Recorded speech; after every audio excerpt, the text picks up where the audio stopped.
Hola, en este video vamos a explicar cómo cualquier ángulo mayor de 90 grados es posible compararlo con uno del primer cuadrante y poder así conseguir relaciones que permitan verificar que estos ángulos tienen un ángulo equivalente entre 0 y 90 grados, lo que nos permite identificar que las funciones trigonométricas se repiten numéricamente a intervalos de 90 grados y solo van cambiando de signo como explicamos en el video anterior de nuestro curso.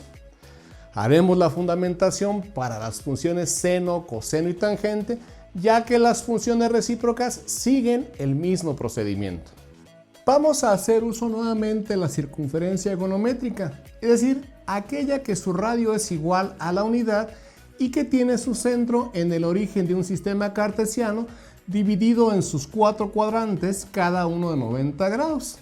El primer cuadrante comprende los ángulos de 0 a 90 grados, el segundo de 90 a 180 grados, el tercero de 180 a 270 y el cuarto de 270 a 360 grados.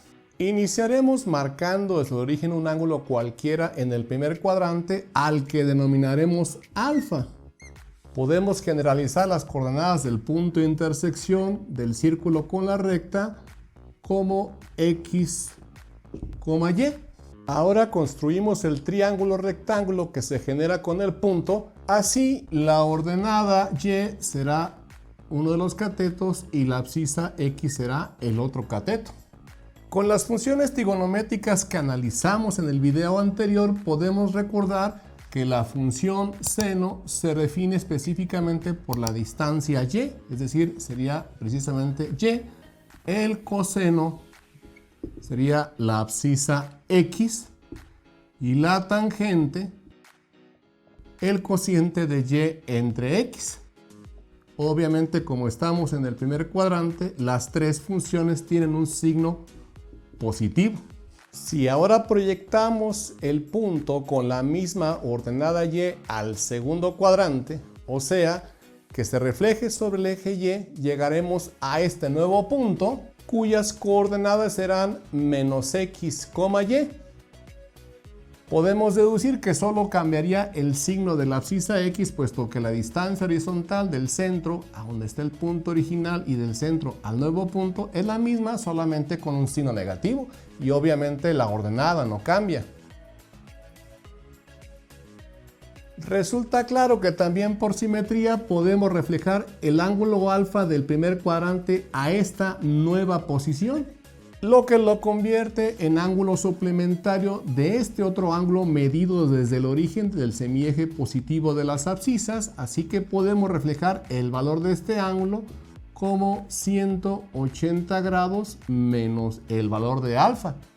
Si construimos el triángulo formado, tendríamos entonces los catetos menos x y y. Así que tenemos que las funciones trigonométricas del seno, el coseno y la tangente para este ángulo son numéricamente las mismas que para el ángulo alfa. Podemos notar que la función seno, definida por la distancia y, es exactamente la misma. Solamente la función coseno y la función tangente cambiarán de signo derivado de que la abscisa es negativa. Obviamente, al hacer el cociente más entre menos, nos va a quedar entonces menos y sobre x. En conclusión, podemos resumir que cualquier ángulo que esté comprendido entre el 90 y 180 grados, es decir, que haga parte del segundo cuadrante, tendrá un ángulo equivalente que será igual a 180 grados menos el ángulo en cuestión. Por ejemplo, el ángulo de 150 grados tiene su ángulo equivalente de 30 grados, lo que quiere decir que las funciones de 150 grados y 30 grados son numéricamente iguales, pero con los cambios de signo en el coseno y la tangente como te muestro en pantalla. Te invito a que pauses el video y con tu calculadora compruebes los resultados. Vamos ahora a extender la recta del ángulo alfa del primer cuadrante hacia el tercer cuadrante de esta manera. Por geometría sabemos que este ángulo es igual a alfa por ser ángulo opuesto por el vértice. Así que si medimos el ángulo que se forma desde el semieje positivo de las X hasta la línea de referencia del nuevo ángulo, podemos observar que se trata de 180 grados más el valor de alfa. Así que podemos escribir este ángulo como 180 grados más el valor de alfa. Y podemos comprobar que las funciones trigonométricas para el ángulo de 180 grados más alfa son numéricamente iguales que las del ángulo alfa, solamente con el respectivo cambio producto de la abscisa negativa y la ordenada negativa. Por lo tanto, la función seno será precisamente negativa, la función coseno también, pero la tangente, que es el cociente de y entre x, obviamente menos entre menos, esto nos dará una función positiva. Razonando de manera similar al caso anterior, podemos concluir que cualquier ángulo comprendido entre 180 y 270 grados, es decir, que esté en el tercer cuadrante, tendrá su ángulo equivalente si al ángulo le restamos 180 grados. Por ejemplo, 225 grados tiene su equivalente en 45 grados. Esto quiere decir que las funciones de 225 grados y 45 grados son numéricamente iguales, pero con los signos diferentes en el caso de la función seno y la función coseno. Te invito a comprobar los resultados que te muestro en pantalla.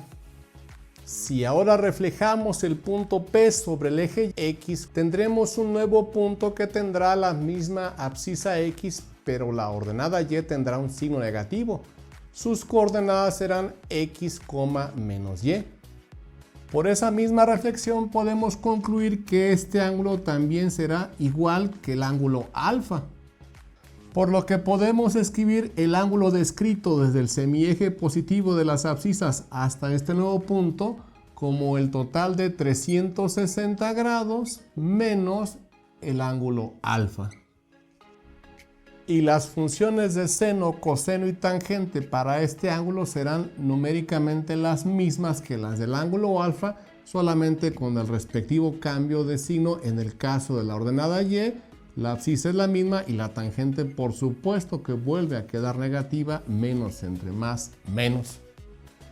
Esto nos permite afirmar entonces que cualquier ángulo que está comprendido en el cuadrante cuarto, es decir, entre 270 y 360 grados, tendrá un ángulo equivalente que se puede obtener restándole a 360 grados el valor del ángulo. Por ejemplo, 330 grados, ángulo del cuarto cuadrante, tendrá su ángulo equivalente en 30 grados. En esta tabla podemos resumir las relaciones de reducción al primer cuadrante y como mecanismo de mnemotecnia para recordar los signos de las funciones puedes asociar el nombre del cuadrante con la función positiva. Por ejemplo, la S del segundo cuadrante te indica que solo el seno es positivo en ese cuadrante. La T del tercero te dice que ahí solo la tangente es positiva y la C del cuarto puede recordarte que en ese cuadrante solo el coseno es positivo. Cuando el ángulo sea mayor a 360 grados, ángulos que sí existen en trigonometría, deberemos restar primero un múltiplo de 360 al ángulo en cuestión para poder aplicar cualquiera de estas relaciones. Si tenemos, por ejemplo, el ángulo de 1300 grados, podemos restar 3 veces 360, lo cual es igual a 1080 grados. Entonces, al reducir este ángulo de 1300 grados restándole los 1080 grados, obtenemos en este caso 220 grados, lo cual nos ubicaría en el tercer cuadrante. Así que para obtener finalmente el ángulo equivalente a 220 grados tenemos que restarle 180 grados, es decir, 220 menos 180 grados, lo cual nos lleva a un ángulo equivalente de 40 grados. Deducimos entonces que las funciones trigonométricas para 1300 grados son numéricamente iguales a las de 220 grados y también numéricamente iguales a las de 40 grados. Te invito a que pauses el video y compruebes utilizando tu calculadora los resultados que te muestro en pantalla. Con tus pulgares arriba, te agradezco que veas nuestros videos. Te invito a que te suscribas a nuestro canal, nos regales un like y a que actives la campanita para que estés siempre atento a todas nuestras aportaciones.